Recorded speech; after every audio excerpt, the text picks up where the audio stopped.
Emma Walker, and life always throws challenges at you, but how you decide to handle them determines your success. Let's hear about Dr. Karen Walker's journey from being a geologist to a family practice doctor. Hi, when I was accepted to Centenary, my original plan of study was going to be pre-med. I wanted to be a doctor. I'd always wanted to be a doctor. When I was little, I would take care of my animals and put little splints on them, and I was going to be a doctor.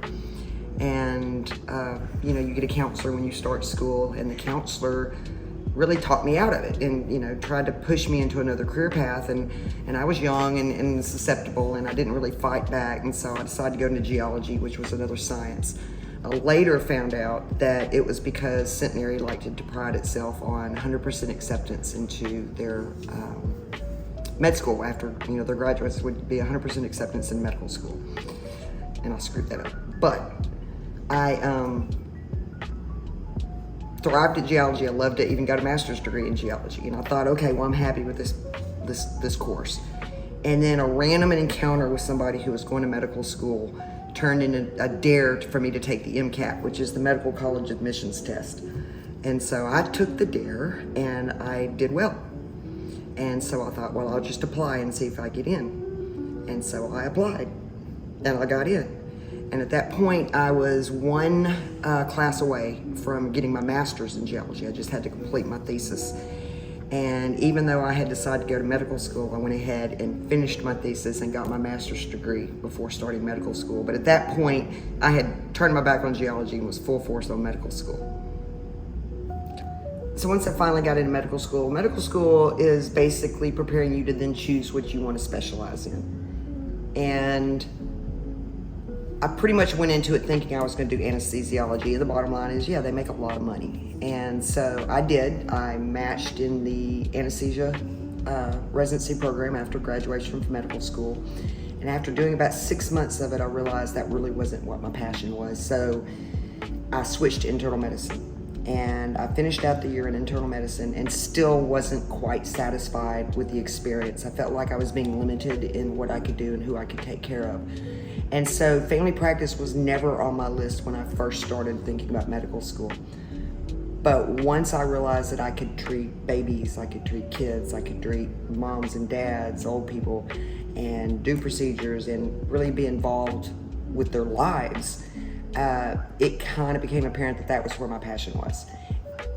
So after doing a whole year of basically anesthesia and internal medicine, I started all over again and went into a family practice residency program in Fort Worth and never looked back. That was the right choice for me. I loved it. After my 3 years of family practice residency, I ended up coming back here, and Willis Knighton was gracious enough to open a clinic in Oil City and slotted me for that spot, and I took it and had 17 wonderful years caring for the people of Northwest Louisiana, East Texas, and South Arkansas. And probably would have been content doing that to finish out my career. During the 17 years I was at the Oil City Clinic, I worked closely with LSU School of Medicine and hosted medical students, everything from first-year students to fourth-year students. And they would come out and work with me. And basically it was a teaching position, but they weren't really allowed to do much more than watch. They weren't yet doctors, they were just students. And then a year ago in July, the Willis Knighton Academic Clinic, which is an internal medicine residency program, reached out to me to have me work with them in their clinic. I didn't really want to go full time because I loved my clinic in Oil City and I love my patients. But I also saw it as a challenge to try something new. And so we came to an agreement where I would work there part-time. I would work a week in Shreveport with the residents and a week in Oil City with my Oil City patients, and I would go back and forth. The difference between working with the residents versus the med students that I've been working with is that the residents have actually graduated from medical school and are doctors. They're in training to then become certified to practice privately. So it was a whole different level of teaching. It was more guiding them than it is teaching them. They have the knowledge now, they have the information they need. They just need a little bit of guidance. Much to my surprise, I loved it. Fell in love with it to the point that I was looking forward more to working at the residency clinic than I was working at my clinic in Oil City. And so 2 months ago, they pushed hard to get me full-time. And I figured after almost 18 years of doing what I had been doing at Oil City, it was time to go ahead and make the change. And I'm now full-time at the Willis Knighton Academic Clinic. I still get to see some of my patients. We have extended an invitation to some of my private patients to come see me at the Shreveport Clinic, but primarily my work is supervising the residents. I'm here with Stephen Lyles, office manager at the Willis Knighton Academic Clinic, and I would like to ask you, what is it like having Dr. Walker working at the clinic now?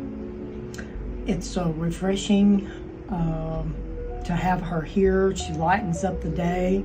It's never boring, always on the go, never rests, always got something funny to say, makes the environment of the clinic much better, and is a big asset to the clinic. Well, this is Stephen Lyles interviewing Dr. Karen Walker here at Willis Knighton Academic Medicine Clinic. Dr. Walker, how do you like working here at Willis Knighton Academic Resident Clinic? Surprisingly, I've really enjoyed it. I worked as a family practice physician for 17 years at the Willis Knighton Oil City Clinic. And a little over a year ago, I was approached to work here part-time, which I did for a year.